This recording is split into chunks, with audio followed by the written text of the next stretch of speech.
Bueno, muy buenas tardes a todos los que nos están acompañando hoy en nuestro Facebook Live desde Ediciones Uniandes. Mi nombre es Marta Lucía Cepeda, soy la coordinadora de investigaciones de la Facultad de Ciencias de la Universidad de los Andes. También me estoy encargando del comité editorial de nuestra facultad y por esa razón estoy aquí con ustedes para hacerles la presentación de esta charla que vamos a tener acerca de uno de los libros más queridos por nuestra facultad, que es el libro de los autores Carlos Augusto Di Prisco y Carlos Uzcategui, Introducción a la Teoría de Conjuntos. Quisiera que me dieran el honor desde acá, desde el laboratorio de la Universidad de los Andes, de presentar a nuestros autores. Quisiera conversarles primero acerca del profesor Carlos Augusto Di Prisco. El profesor Di Prisco actualmente es profesor distinguido del Departamento de Matemáticas de la Facultad de Ciencias de la Universidad de los Andes.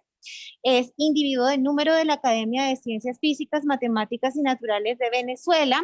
Él es venezolano, realizó sus estudios de pregrado en matemáticas en la Universidad Central de Venezuela y es doctor del MIT, del Massachusetts Institute of Technology. Es investigador emérito del Instituto Venezolano de Investigaciones Científicas y profesor titular jubilado de la Universidad Central de Venezuela. Tenemos el honor de tenerlo como profesor en la Universidad de los Andes, centrándose en la investigación en la teoría combinatoria de conjuntos. También tengo el honor de presentar al profesor Carlos Uzcategui Alwin, que hizo sus estudios de pregrado en la Universidad de los Andes en Mérida, Venezuela.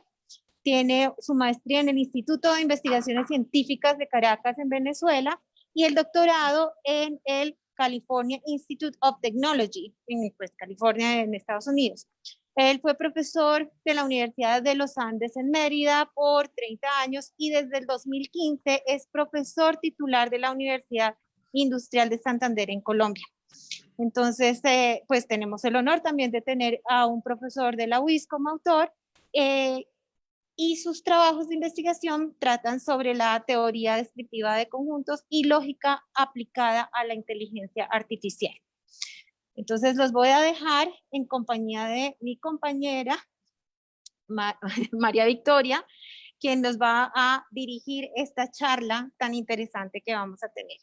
Nuevamente es un honor para mí que ustedes tengan este acercamiento a este libro, la introducción a la teoría de conjuntos, y comentarles, como María Victoria les va a comentar, que está disponible tanto en la plataforma de ebooks de Ediciones Uniandes como en nuestras librerías. Entonces, María B., muchísimas gracias por dirigir esta entrevista y te dejo para que continúes. Hola, muchas gracias Marta por tu introducción. Bienvenidos a nuestro público que nos ha acompañado durante toda la semana en estos encuentros que hemos denominado Uniandes y sus libros Conversemos desde la casa. En esta ocasión, pues tengo el honor de hacer una breve entrevista a nuestros autores invitados, como mencionó Marta, profesores en el área de matemáticas y pues para nosotros es un gran placer hacer esta conversación con los dos autores de este libro que nos convoca al evento de hoy. Entonces, muchas gracias profesores a ustedes por su participación y entonces empiezo preguntándoles cómo surge la idea de escribir una introducción a la teoría descriptiva de conjuntos. Bueno, yo puedo comenzar diciendo que la génesis de este libro ha sido un proceso muy largo. Hace años, yo creo que mi coautor estaba regresando a la Universidad de los Andes después de haber hecho su doctorado en Caltech y venía con estudios muy actualizados en teoría descriptiva de conjuntos y decidimos dictar un cursillo conjunto en el marco de un evento que se organiza en Venezuela, siempre en la Universidad de los Andes de Mérida, que llamamos la Escuela Venezolana de Matemáticas. dictamos un cursillo, son cursillos intensivos de unas 20 horas y escribimos unas notas de apoyo para que los estudiantes tuvieran un material para estudiar los temas del curso. Ese fue el origen. Esas notas eran unas notas, bueno, mucho más concisas y sin cubrir tanto material como en el libro actual, pero sirvieron para que las usáramos tanto Carlos como yo en otras oportunidades cuando dictamos otros cursos en nuestras propias instituciones. Y desde aquella época que se dictó aquel curso, que fue en 1991, de manera que ya hace bastante tiempo, esas notas sufrieron o se fueron transformadas porque fueron revisadas, fueron poco a poco ampliadas y bueno, se formaron como un núcleo que nos llevó a pensar en la posibilidad de escribir un texto más completo basado en los temas que se trataban en esas notas. En un momento dado decidimos que esas notas eran muy limitadas en su temática y decidimos escribir una cosa completamente distinta, pero tocando los temas que estaban tratados en aquellas notas. Dimos un enfoque completamente distinto, mucho más amplio, en un contexto más general y haciendo más hincapié en la relación que hay entre que se llama la teoría descriptiva de conjuntos, que es el tema del libro que estamos presentando hoy, y otras áreas de las matemáticas. Se dio una coincidencia muy interesante hace como 4 años. Ambos autores dictamos cursos sobre este tema en nuestras respectivas instituciones, en nuestras respectivas universidades, y eso fue la oportunidad perfecta para hacer una revisión profunda de lo que ya habíamos comenzado a escribir y de ampliarlo con material apropiado para los cursos que estábamos dictando. En mi caso, por ejemplo, ese curso fue dictado como un curso de posgrado, pero con la posibilidad de que estudiantes avanzados de la carrera de matemáticas también lo cursaran. Y esa posibilidad de dictar un curso sobre un material que estábamos escribiendo fue muy valiosa, porque la interacción con los estudiantes fue realmente un aporte importante, y las preguntas que hacían los estudiantes o los comentarios que hacían los estudiantes durante el dictado del curso resultó algo muy provechoso para la elaboración de lo que se vino a convertir en este libro. Sí, ahí tengo poco que agregar a lo que dijo Carlos, pero a mí me parece recordar, Carlos, y corrígeme si me equivoco, que creo que en aquel curso de Mérida estuvo el profesor Andrés Villaveses, ¿no? Cierto, es verdad. Él estuvo allá, que es un profesor de la Nacional, bueno, ya es un matemático profesional y maduro, y él estuvo allá como estudiante en aquel momento, ¿no? O sea, yo creo que hay una coincidencia muy buena de que él estuviese allá, no sé, hay una conexión con Colombia. Había ahí implícita y que llegáramos, ahora estamos trabajando los dos aquí, y yo he dictado este curso como 3 veces ya en la UIS, y cada oportunidad pues un momento, es el momento adecuado para revisarlo, corregirlo y mejorarlo, ¿no? Perfecto, una feliz coincidencia tener un libro que surge de unas notas de clase que aporta a los estudiantes, que nace como de ese diálogo con estudiantes en un salón de clase. Me parece algo muy interesante. Recuerdo ahora un libro de nuestra editorial de la Facultad de Economía, Economía Política de la Política Económica, que también surge de esta idea de retomar los textos de una clase. Me interesaría saber en esas notas y en esta edición que surge de las notas, cómo está dispuesta la organización del libro. Háblenos, Carlos, de cómo está organizado el libro, cómo empieza una introducción a esta teoría descriptiva. ¿A qué Carlos se refiere? Cualquiera. Cualquiera. Carlos, Los dos habla van a hablar. Entonces es el otro. ¿No quieres Bueno, pues escribirlo tú? el texto tiene, que dijimos, 8 capítulos. Yo lo tengo aquí a la mano. 8 capítulos y 2 apéndices. Y está dividido en capítulos cortos, muy enfocados en temas muy precisos. Y que refleja, yo creo que refleja mucho una dinámica de clase, ¿no? De cómo se están organizando las clases, alrededor de preguntas, alrededor de objetivos muy precisos, ¿no? Y cubre un material que se podría decir que es el núcleo de la teoría descriptiva clásica actual. No tiene temas extraordinariamente avanzados, sino más bien lo que cualquier persona que necesite o que quiera introducirse en esta temática necesita conocer. Y está organizado de una manera didáctica, como usted dijo, fue un libro que surgió de dar clases. No es un tratado, sino es un libro para usarse como texto de apoyo o como texto guía. Entonces, bueno, no sé si tú quieres que leamos los títulos de los capítulos, si crees que sea conveniente, pero está organizado en eso, como te dije, en 8 capítulos y unos apéndices, ¿no? Si quieres leerlos, claro que sí. Ah, bueno.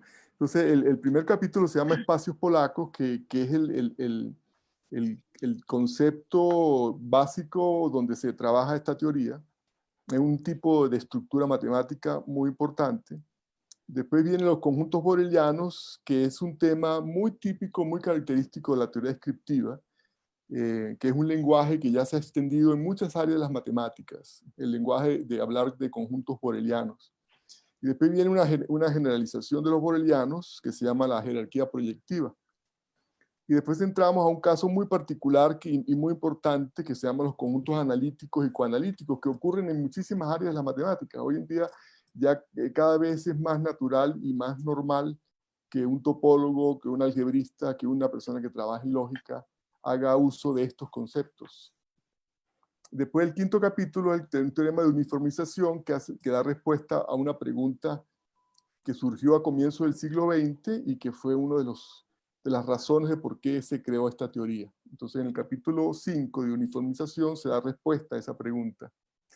Y en el capítulo 6 de medida y categoría se da respuesta a otra de las grandes preguntas que dio lugar a la teoría descriptiva, ¿no?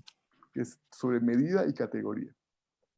El último capítulo es un capítulo ya más cercano a la investigación actual, porque tiene que ver con grupos y una mezcla entre álgebra y teoría descriptiva de conjuntos. Es una mezcla muy interesante que hoy en día es un tema de actualidad que está siendo sujeto de muchísimos trabajos de investigación. Y el último capítulo es una extensión que ya está más cercana a la teoría clásica de conjuntos. Es más teoría de conjuntos que teoría descriptiva, que son los conjuntos Kappa-Suslin. Y tenemos 2 apéndices para ayudar a los lectores que no conocen de ordinales y cardinales. Entonces se hace una muy breve introducción que hace que el libro tenga un cierto aire de autocontenido, al menos en esas herramientas que puede que algunos lectores no conozcan. Y al final hay un apéndice muy interesante que conecta la teoría descriptiva con la lógica, que da pie como para otros estudios posteriores, ¿no? Para quizás entusiasmar a alguien que se interese por esos temas. Sí, ese último apéndice, que se llama Resultados de Independencia en la teoría descriptiva, toca apenas muy brevemente algunos temas que son de un carácter muy peculiar, porque son problemas que no se pueden responder en la teoría usual de conjuntos. Es lo que se llama resultados de independencia, es porque se demuestra que algo no es demostrable, pero tampoco es demostrable su negación. Entonces aquí este libro no cubre esos temas, pero en este apéndice se mencionan algunos de los problemas de la teoría descriptiva de conjuntos que son indecidibles. Es un fenómeno central en la lógica matemática, pero no es un tema que aparece en los cursos usuales básicos de matemática. Otra cosa que yo podría agregar es que, como es un libro de texto, los capítulos en general no son independientes unos de otros, sino que cada capítulo se basa en temas tratados en capítulos anteriores. Quizás hay alguna excepción, pero en general es así. Se va construyendo sobre los conceptos que se van introduciendo y se va llegando a temas más complejos usando los temas que se desarrollaron en los capítulos anteriores. Esa es más o menos la descripción del contenido sin entrar en los temas técnicos, ¿no? En la descripción de las definiciones y los teoremas que se tratan ahí. Me surgió una curiosidad y es saber cómo es el trabajo a cuatro manos de unos temas tan profundos, tan especializados. ¿Cómo han hecho que esta feliz coincidencia de trabajar sobre una temática parecida se convierta en un libro? Bueno. Muy bueno. Ese trabajo a cuatro manos, como dije antes, fue un trabajo de muchos años y hubo mucha interacción. Algunas veces ni siquiera pensando en el libro que escribimos más adelante, sino muchas veces por satisfacer una curiosidad personal, conversábamos sobre temas que están tratados allí y algunas veces desde el punto de vista del propio conocimiento y otras veces desde el punto de vista docente. ¿Cómo harías tú, Carlos, para enseñarle a un estudiante estos temas? ¿Cuál sería la mejor estrategia?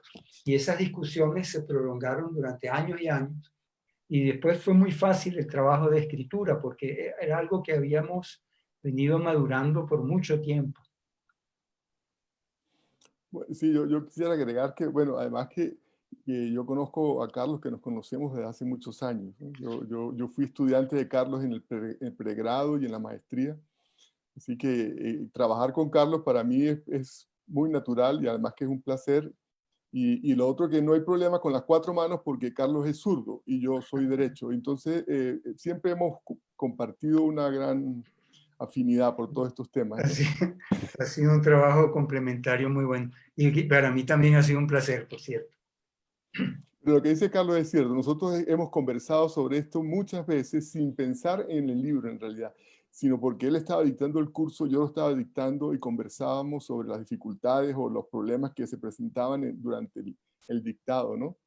Entonces eso ha sido pues una colaboración de mucho tiempo. En esta organización del libro vamos a encontrar ejercicios prácticos y resolución a los ejercicios como una guía. Bueno, Hay ejercicios planteados y algunos son ejercicios que requieren pensar por un buen tiempo. Algunos no son ejercicios fáciles, pero no hay en el texto no hay digamos, respuestas a los ejercicios resueltos. En general, porque muchos de estos ejercicios se pueden hacer de varias maneras, se pueden usar distintas herramientas que están en el libro y quizás para un libro de temas avanzados como este no es tan natural poner las respuestas, porque muchas veces no hay una respuesta única. Muchas veces hay varias maneras de enfrentar el problema y, por ejemplo, cuando se trata de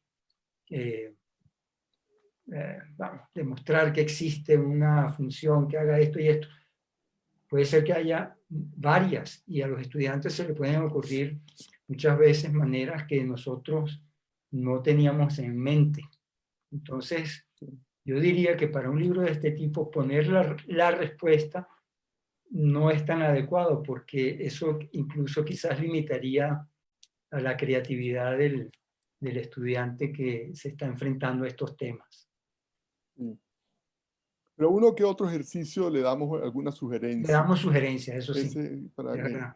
Sí, para que, bueno, al menos una sugerencia de alguna posible respuesta, como dice Carlos. sí. Pero Yo he tenido la experiencia mm, dar la sugerencia y tener a un estudiante que viene con una cosa totalmente distinta. Dice, no, yo le hice sugerencia, pero eso no me gustó. A mí me pareció mejor hacerlo así. Bueno, bienvenida, bienvenida a su idea.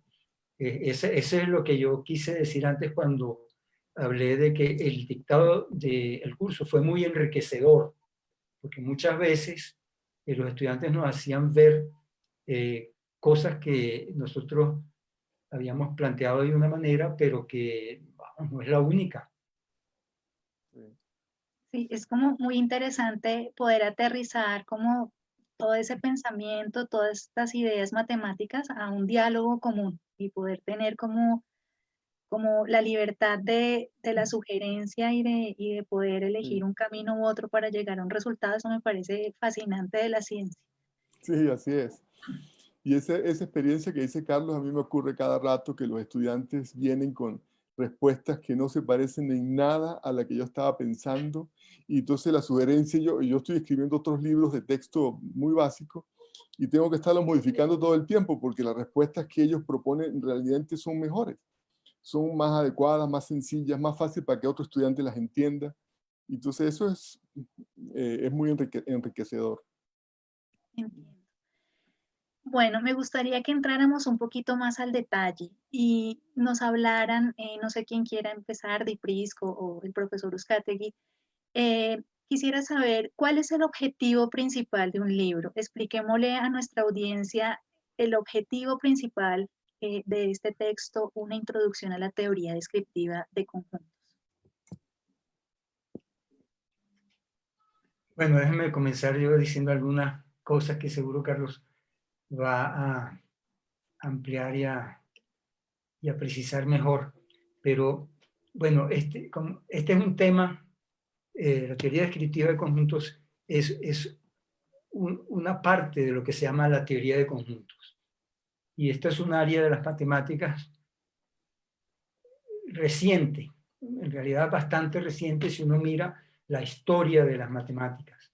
La teoría descriptiva de conjuntos es una teoría que se inició en el siglo XX, se inició a principios del siglo XX, motivada por problemas del análisis matemático y de otra área que también se estaba gestando en esa época, que es lo que hoy se llama la topología. El tema, entonces el objetivo principal del libro es hacer una presentación de fácil acceso a estos temas. Hay algunas obras escritas sobre teoría descriptiva de conjunto que son tratados muy completos, enciclopédicos, pero que no son adecuados para, por ejemplo, que un estudiante se inicie en el estudio de estas, áreas, pues, de esta parte de la teoría de conjuntos. Porque incluso la cantidad tan grande de información y la generalidad con la que se tratan los temas hace difícil que el estudiante se inicie. Nosotros nos propusimos hacer una introducción que fuese amable para los estudiantes, que fuese una invitación a seguir el estudio y que más bien les diese las herramientas más básicas descritas de una manera sencilla y que los que realmente quieran continuar el trabajo tienen otras obras con las que pueden profundizar. Ahí el tema surgió por varias grandes preguntas que aparecieron, yo creo que todas en el análisis matemático, y en la introducción del texto las mencionamos y son prácticamente la orientación del desarrollo de todo el libro. Quizás Carlos puede ampliar un poquito sobre esto. Sí, el objetivo del libro, ya lo hemos dicho, pero vale la pena quizás repetirlo, es un objetivo didáctico. Fue escrito como notas de clase y su objetivo es que siga siendo eso, ¿no?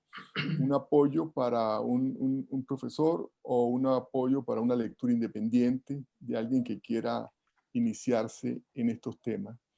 Y como dice Carlos, hubo 3 grandes preguntas a comienzo del siglo XX que dio origen a la teoría descriptiva de conjuntos. Y esas preguntas tienen que ver con el análisis, pero son preguntas técnicas para un lenguaje, para un público matemático, pues son muy naturales. Era la pregunta sobre la medida, sobre la existencia, qué conjuntos son medibles Lebesgue, y la propiedad análoga, que es la propiedad de Baire, ¿no? Entonces son preguntas muy naturales en topología y en teoría de la medida. Y otra pregunta que era muy natural en esa época era un problema de selección, ¿no? Que es lo que hoy se conoce como el axioma de elección. Y era hasta qué punto las funciones de elección se pueden conseguir que sean borelianas. Entonces, son preguntas muy técnicas, yo no sé, seguramente habrá... Bueno, está el problema de la cardinalidad y también. está el otro problema que es fundamental, que junto con la teoría de conjuntos, que iba a hablar Carlos. Sí, dale, Carlos. Sí, bueno, la otra gran pregunta tenía que ver con la cardinalidad de los conjuntos o tamaño, pero esta es una cosa que, bueno, para un estudiante de matemáticas es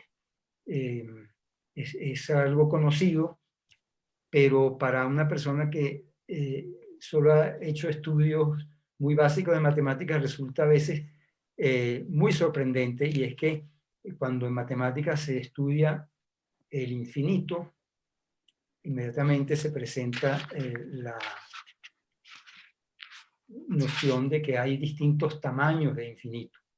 Y cuando en el análisis matemático se empezó a estudiar el tamaño de conjuntos, ya eso fue a finales del siglo XIX, el gran creador de la teoría, Cantor, pensaba que los conjuntos infinitos de números naturales podían tener o el tamaño de los números naturales, el conjunto de los números naturales, o el tamaño de la recta real. Y eso se confirma para conjuntos que tienen una descripción sencilla. Entonces, el problema de la cardinalidad o del tamaño tiene que ver con eso. ¿Qué conjuntos, si no son del tamaño del conjunto de los números naturales, tienen el mismo tamaño del conjunto de los números reales? Pero bueno, como dice Carlos, son preguntas muy técnicas, que son preguntas que tienen sentido cuando ya, digamos, hay cierta experiencia matemática. Pero yo creo que hacer un comentario, Carlos, de lo que estás diciendo, que creo que es general e interesante, que es la respuesta a esa pregunta unieron o involucró un punto de vista que es el muy, muy típico de la teoría descriptiva. Y esa es la palabra descriptiva. ¿Por qué se llama teoría de conjuntos descriptiva? Se refiere a que hay que tomar en cuenta cómo se describen los objetos. Exacto. La descripción del objeto, qué tan complejo es la descripción. Y esa es la descripción que usaba el que dio origen en parte a esto, que fue Lebesgue. Él decía, para él decía, lo único que existe es lo que usted puede decir en palabras. Entonces, y esa es la descripción. Entonces, la teoría descriptiva le puso el énfasis en el papel que juega, la importancia que tiene o las consecuencias que puede tener la descripción de los objetos. La descripción que se puede hacer. Que le puede hacer de un objeto. Entonces, y ahí se mezcla con la lógica matemática, que es una mezcla extraordinaria hoy en día, donde se unen las dos ramas, la teoría de conjuntos y la teoría y la lógica. Se puede decir que ahí en la teoría descriptiva aparecen las dos cosas muy bien representadas. Sí, sí. Y lo otro que quería decir, porque pues, ya que estamos en esto, el otro problema básico, el problema de la medida, tiene una interpretación muy sencilla, y es ¿cuáles pedazos de la recta, de una línea, se le puede asignar longitud? Ese es el problema de la medida. O sea, uno quiere un problema físico si se quiere, pero claro, cuando lo ven los matemáticos, ¿no? Es decir, es un problema de medir. Y Lebesgue propuso un método y él no sabía, él lo planteó como la gran pregunta. Él lo dejó como la gran pregunta. Claro. Si habían conjuntos que no se le podía asignar medida, o sea, longitud. Y ese fue uno de los problemas que guió a la teoría descriptiva y que todavía sigue siendo un problema que da trabajo y que representa un área de investigación. Interesante lo que dice el profesor Uzcategui, porque estoy pensando cómo aprende un estudiante de matemáticas hoy en día la teoría de conjuntos, es decir, cómo enseñarle a hacer descripciones, es decir, a comprender esa teoría descriptiva y esa teoría de conjuntos. Me parece muy interesante porque ustedes plantean en este libro, por ejemplo, el diálogo de los estudiantes para poder construir. Entonces, supongo que esta enseñanza es una continua construcción de conocimiento. No sé si formulo bien la pregunta, pero me interesa saber cómo la teoría de conjuntos, ¿qué debemos conocer de ese tema hoy en día? Bueno, no sé si es una pregunta muy interesante. Que sirve como respuesta a la pregunta que tú haces, ¿no? Y es que hay ciertas preguntas en matemáticas que todos los que estudian matemáticas se van a tropezar con esas preguntas. Aunque esas preguntas las hayan respondido hace 100 años. Son preguntas tan naturales que en algún momento de la carrera el estudiante se va a hacer la pregunta. Y esas son algunas preguntas las que trata el libro. Pero lo que pasa es que las respuestas que le dieron los matemáticos pues requieren un desarrollo, un estudio largo y aprender ciertos conceptos y ciertas herramientas, pero son preguntas inevitables. Pero, y de eso se trata. Entonces lo que tú dices, los estudiantes que ven teoría de conjunto se hacen las mismas preguntas, no siempre, pero hay ciertas preguntas que todos se hacen. La frecuencia. Sí. Entonces, por eso ese tema yo creo que es atractivo, porque responde preguntas que mucha gente se hace. Bueno, me refiero a mucha gente, me refiero por supuesto a matemáticos. Perfecto. Aquí va mi siguiente pregunta, está relacionada con ¿en qué área se aplica el conocimiento de la teoría de conjuntos? Sí, bueno, la teoría de conjuntos en general tiene como objetivo explicar y dar una base de fundamentos a toda la matemática. Y por eso su aplicación está sobre todo dentro de la misma matemática. Uno de los, bueno, todos sabemos que la matemática se usa en ingeniería, en física, en prácticamente todas las ciencias, pero a veces las personas que están usando las matemáticas se preguntan, pero bueno, ¿y esto por qué es así? ¿Por qué esta fórmula funciona? ¿Por qué la matemática nos da la respuesta? Y la teoría de conjuntos es una manera de responder a esa inquietud. ¿Cómo funciona la matemática? Está muy ligado este problema que estoy mencionando con la lógica matemática también. Pero la teoría de conjuntos se ocupa de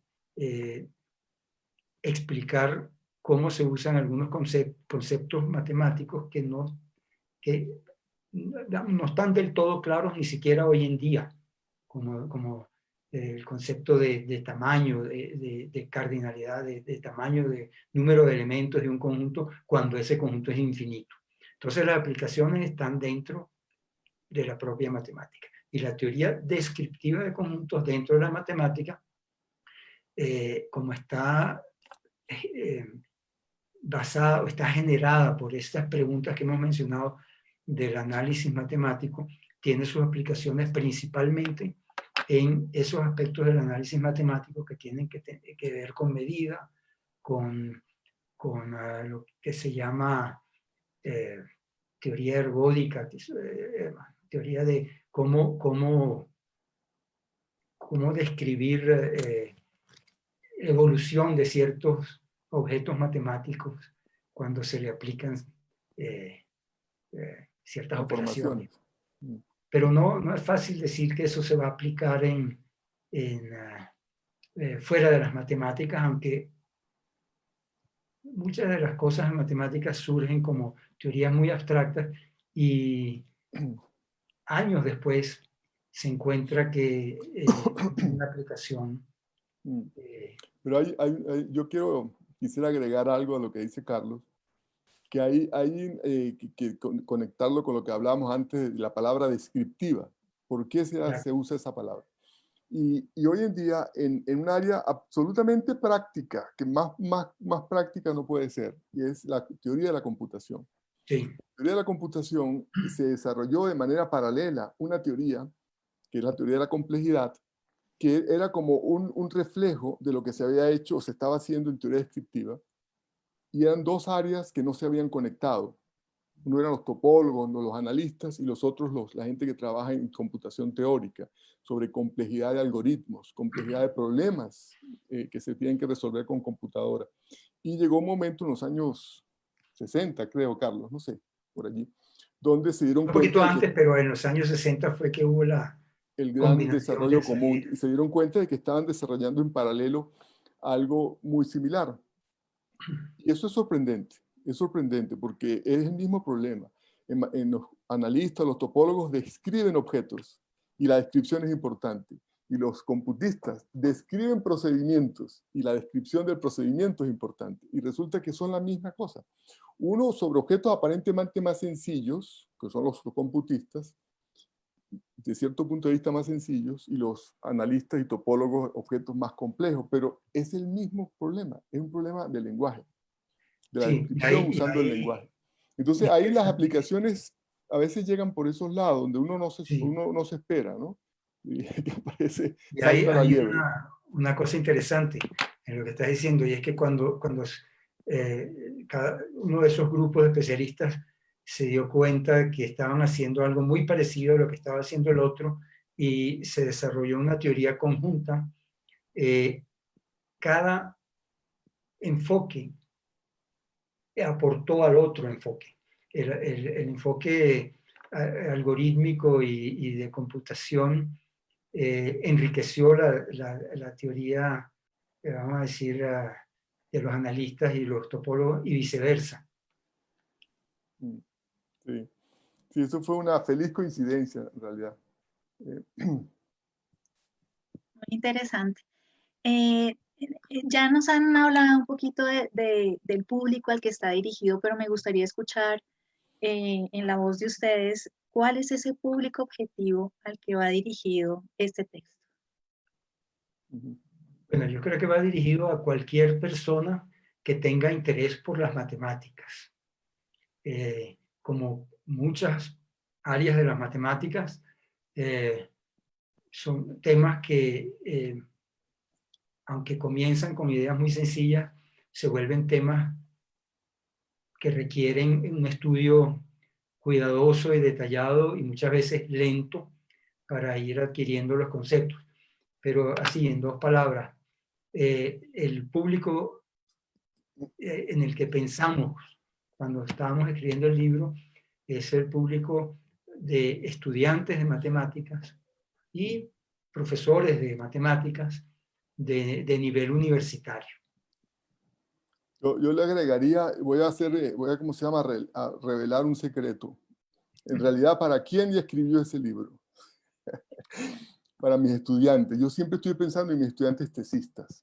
Es decir, y el libro va incluyendo cosas que aprendimos y que aprendí con los tesistas. Estoy pensando, mire, este tesista va a necesitar esto, vamos a agregarle un par de ejercicios para que él piense un poquito en ese tema. O sea, los estudiantes de tesistas de maestría, esencialmente, ¿no? De posgrado.